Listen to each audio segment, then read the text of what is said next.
안녕하세요, 끼리 아빠입니다. 끼리가 돌이 지나고 계절이 바뀌면서 옷 정리를 하다 보니 예전에 전투적으로 재웠던 수면템들이 새록새록 생각나더라고요. 귀도 워낙 예민하고 모로 반사도 많이 심해서 잠을 잘 못 자는 끼리를 최대 8시간까지 안아본 적도 있었고요. 너무 안 자니 저도 모르게 예민하게 굴었던 것도 생각나더라고요.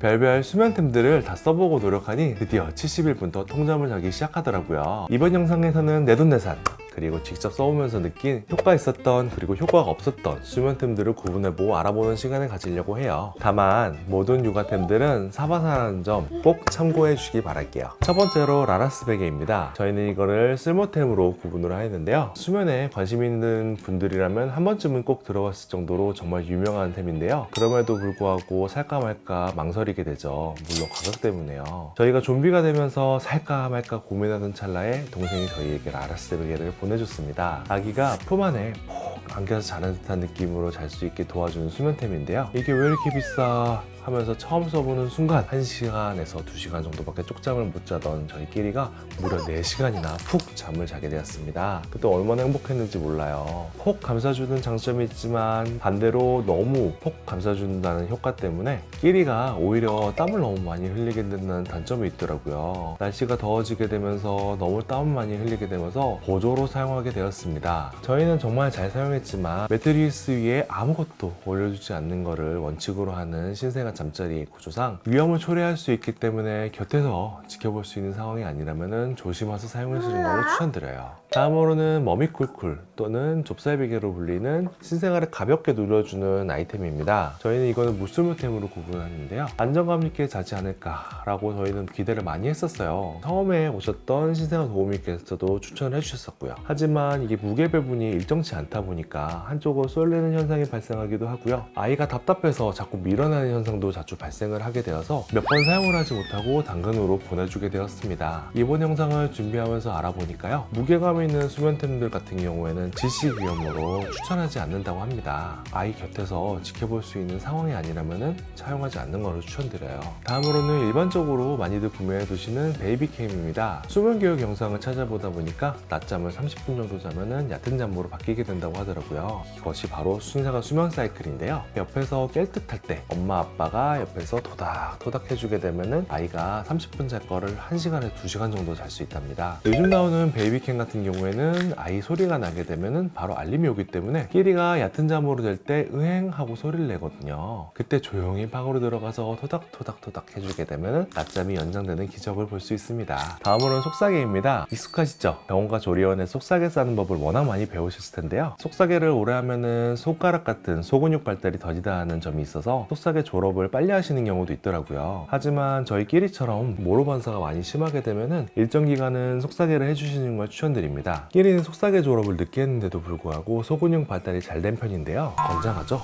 이렇게 힘이 센 아이라면은 팔이 금방금방 빠져나올 수 있어요. 새벽에 너무 졸려 죽겠는데 팔이 빠져나와서 올 때는 정말 너무 힘들더라고요. 그래서 바로 다음에 나오는 제품을 저희가 구매하게 되었습니다. 스와들 스트랩입니다. 저희가 속사계를 해도 자꾸 팔이 빠져가지고 주변에 조언을 구한 결과 스와들 스트랩을 추천해 주더라고요. 양쪽 팔과 몸 사이를 구조물을 통해서 붙지 않게 해주면서 고정시켜주는 형태로 되어 있어요. 다리를 고정시켜주지 않아서 안전하지만 반대로 몸을 이렇게 쉽게 움직일 수도 있어서 이게 몸 위로 점점 이렇게 올라가서 고정이 풀리는 단점이 있더라고요. 그래도 복잡한 속사계보다는 너무너무 편하게 사용했었습니다. 하지만 이 단점 때문에 너무 오래 사용하지는 못하고요. 이 다음에 나오는 제품으로 정착하게 됩니다. 다음으로는 스와드롭입니다. 뒤집기를 시작할 때까지 정말 없었으면 큰일 나겠다 싶었을 템인데요. 그 정도로 정말 잘 사용한 스와드롭입니다. 모로 반사가 정말 심했던 끼리가 잠옷처럼 매일 입고 잤던 수면템인데요. 계절에 따라 두께도 여러 가지로 나오고요. 아이가 커감에 따라 크기도 여러 가지로 나오더라고요. 그래서 저희 같은 경우에는 덥거나 추울 때 이렇게 바꿔가면서 사용해 줬습니다. 잘 때 침대에서 정말 많이 돌아다니거든요. 안전상의 이유로 저희는 이불을 사용하지 않았는데요. 보온의 용도로 사용할 수 있어서 정말 좋은 템이었습니다. 브랜드에 따라 팔이나 다리 부분의 여유 공간의 차이가 조금씩 있어요. 끼리는 모로 반사도 심하고 나중에 발차기 같은 힘도 워낙 세져서 신축성 좋은 이 브랜드로 3개나 구매를 샀습니다. 와우, 너무 재밌어. 저희가 추천하는 브랜드는요, 스와드러브 정품 브랜드랑요, 스카디맘에서 나오는 이 브랜드였습니다. 이게 팔이 워낙 길게 나와서 좋아요. 다음으로는 수면 조끼입니다. 뒤집기를 시작한 아기에게 손발의 사용을 제한하는 스와드러브는 위험할 수 있습니다. 저희도 날이 추워지고 끼리가 뒤집기를 시작하게 되면서 스와드러브로 대체하기 위해 수면 조끼를 구매하게 되었는데요. 이렇게 지퍼로 된 타입, 지퍼가 여기까지 열려요. 그리고 이렇게 똑딱이로 채울 수 있는 조끼형 타입. 끼리가 잘 때 워낙 사방팔방으로 움직여서 조끼형은 위로 올라올 것 같더라고요. 양쪽 다리에 껴서 올라오지 않는 지퍼형 형태를 자주 사용했습니다. 정말 이게 보시다시피 옷이 해질 때까지 잘 썼어요.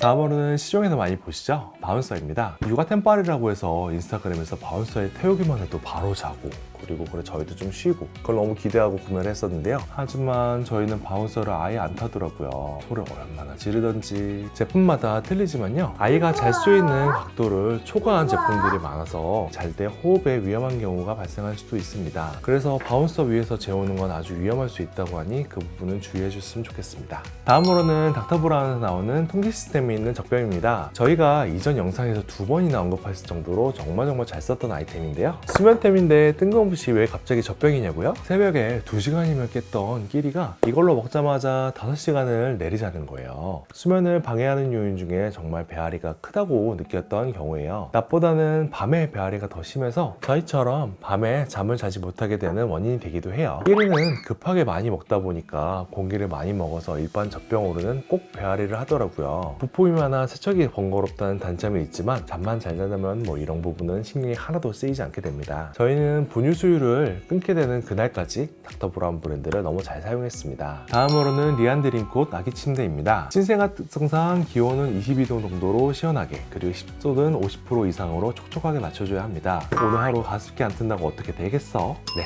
큰일 납니다.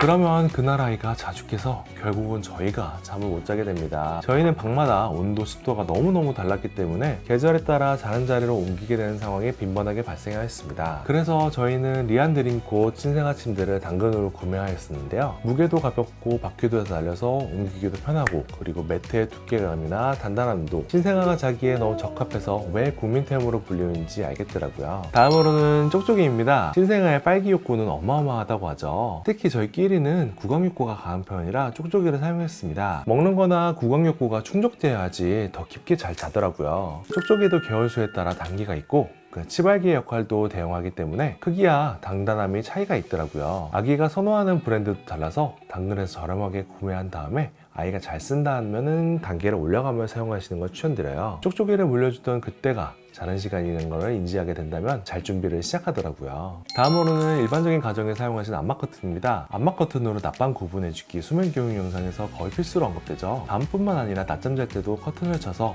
내가 낮잠을 자는 시간이구나 인지시켜주는 게 포인트입니다. 저희는 기존에 있던 블라인드를 제거하고 암막 커튼을 설치해 주었는데요. 암막 커튼을 하고 안 하고의 차이가 엄청나게 차이가 많더라고요. 지금도 낮잠뿐만 아니라 새벽에 해가 뜨고도 푹 자는 끼리를 보면 정말 설치하기 잘했다는 생각이 들어요. 다음으로는 말랑하니에서 나오는 백색 소음기입니다. 예전 영상에서 2번이나 소개한 적이 있는데요. 아기가 잘 때 익숙한 백색 소음을 곁에 틀어주면 주변의 소음을 어느 정도 차단해주기도 하면서 깊이 자는 데 도움을 준다고 해요. 유튜브에서 백색 소음 검색하시면은 특유의 빗소리라던가 칙 하는 소리가 나게 되는데요. 저희도 처음에는 그런 음악들을 틀어놓고 자보는 걸 시도를 해봤는데 저희 끼리 같은 경우에는 적응을 잘 못하더라고요. 하지만 이 특유의 자장가 소리만 나오면은 잠을 잘 잘 수 있었답니다. 그래서 낮잠이나 밤잠, 그리고 심지어 차에서 잘 때도 이 노래를 틀어주면 잠을 잘 자는 게 너무 신기했어요.